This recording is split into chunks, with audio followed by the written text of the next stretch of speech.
order to pass it.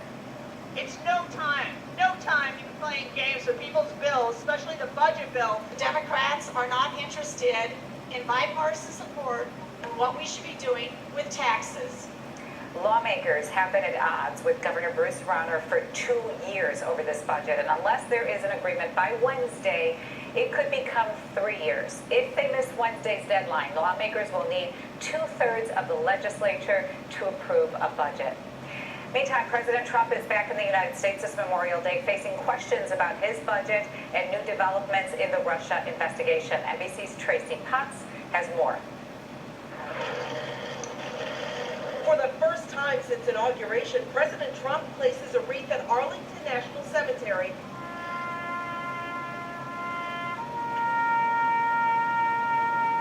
Later this morning, fresh off his first overseas tour. He really missed a lot of opportunities to add to the security or add to the important urgency we have in meeting Russian aggression. The president returns to new questions about Russia, with multiple sources confirming his son-in-law and advisor, Jared Kushner, is under scrutiny by the FBI. He's not a target, and so I think I would just wait.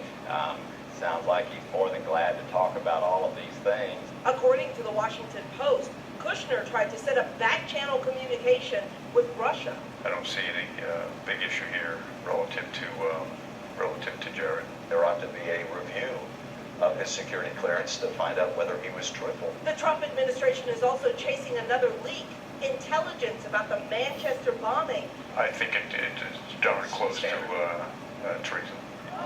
And with the fight against ISIS ramping up, This is going to be a long fight. the president is proposing more money for defense and less for diplomacy, cutting nearly a third of the State Department's budget.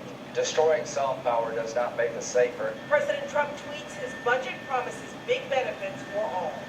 Tracy Potts, NBC News, Washington. Evanston is replacing some of its park water fountains after they tested positive for lead. The city has 65 drinking fountains throughout its parks. So far, 33 have been tested. 7 were shut down when they tested positive. The remaining fountains have been tested or will be tested this week. A long dispute over price